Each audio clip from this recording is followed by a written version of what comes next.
Now we are discussing about dropout regularization. We have already discussed L2 regularization. What is this dropout regularization? We are removing some activation units in the layers intentionally. That's what we are saying a dropout regularization. What is the need for dropout regularization? As we already discussed, the need for any regularization is to remove the overfitting problem or to reduce the high variance problem. So what we really do in the this dropout regularization concept. Here we have taken a 4-layer network. We are saying in each layer we are keeping the probability as 0.5. Means we are expecting only half of the activation layers or half of the activation units to be present in each layer. Example, in the second layer, here in the first layer we have 4 units, but out of 4 units only 2 units are presenting. Which units you have to keep, which units you have to remove, that particularly a random process. And remember, for every training sample it will change.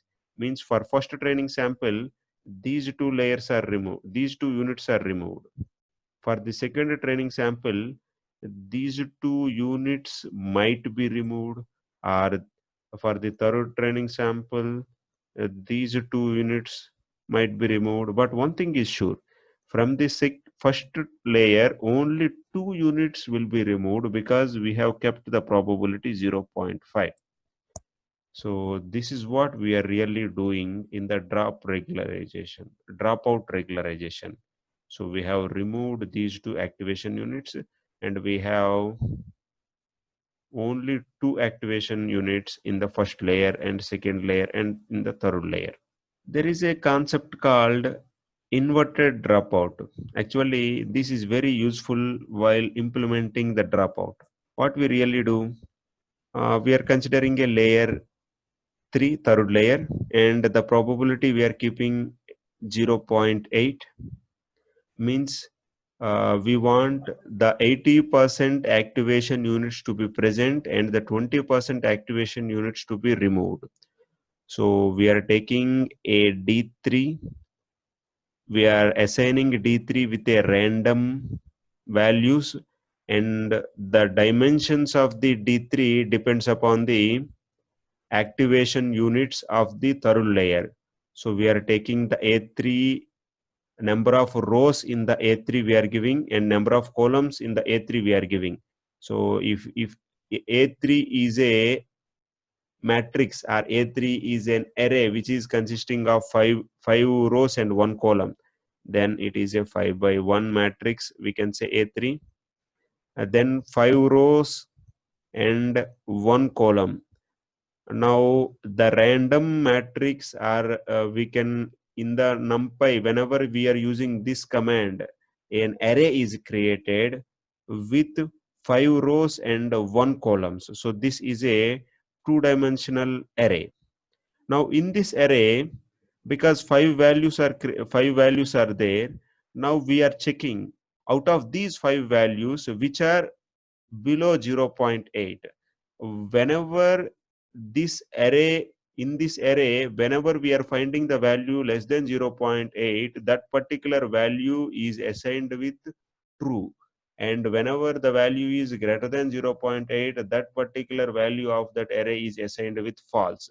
So finally this matrix in the D3 we are getting only true and falses. It is like a boolean values only are there in the D3. We are multiplying this D3 with the A3 by using the command multiply, and after the multiplication you can observe A3 is the array consisting of only multiply. A3 is the array which is consisting of only activation units, and D3 is the array which is consisting of only true and falses, boolean, or we can say 1 and zeros. When you are multiplying the activation units with 1 and zeros, only the activation units which are multiplied with 1 will remain, and the remaining all will be 0.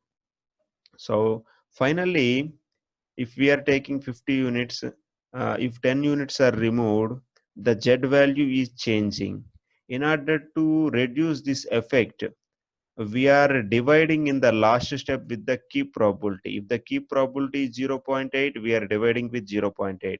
If key probability is 0.5, because we are removing the half of the elements, we are dividing with 0.5. Means in reality we are multiplying with 2. We in order to make, because we have removed half of the elements, we are multiplying the remaining elements with 2 in order to reduce that effect. That's why we are calling this as an inverted dropout. Because of this inverted dropout, even at the test time also, this is not at all a problem. And remember, we can apply this only for the cross validation set, but we should not apply this dropout concept at the test time. At the test time, this concept of dropout regularization should not be used. How does this dropout is working? Actually, whenever we are removing 2 units, the entire weight is shifted to remaining 2 units only. And in next training sample, another 2 units are removed. This is how the weights are distributed. And finally, the weights are becoming very small. So it is shrinking the weights. Whenever we are shrinking the weights, it is really useful to us, because when the weights are decrementing, then the z value is decrementing. When the z value is decrementing, then we are achieving a low variance condition. Now this dropout, whatever we are taking, the key probability value that may vary from layer to layer. We can take 0.7 for first layer, 0.5 for second layer, and we want to keep all the elements in the fourth layer, so we can keep probability as 1. And we should not reduce the key probability for the input layer. We should make it as 1. In the extreme cases, if you want to decrease, you can decrease to 0.9 only.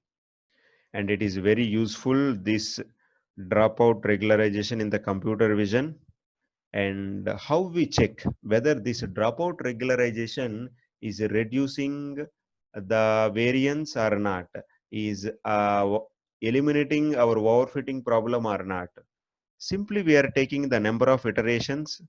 In the crash validation set, we are taking the number of samples, and the crash validation set, if the with the increment of the samples, if the cost function is decrementing, that itself is an indication that in the crash validation set the error is decrementing with respect to the iteration.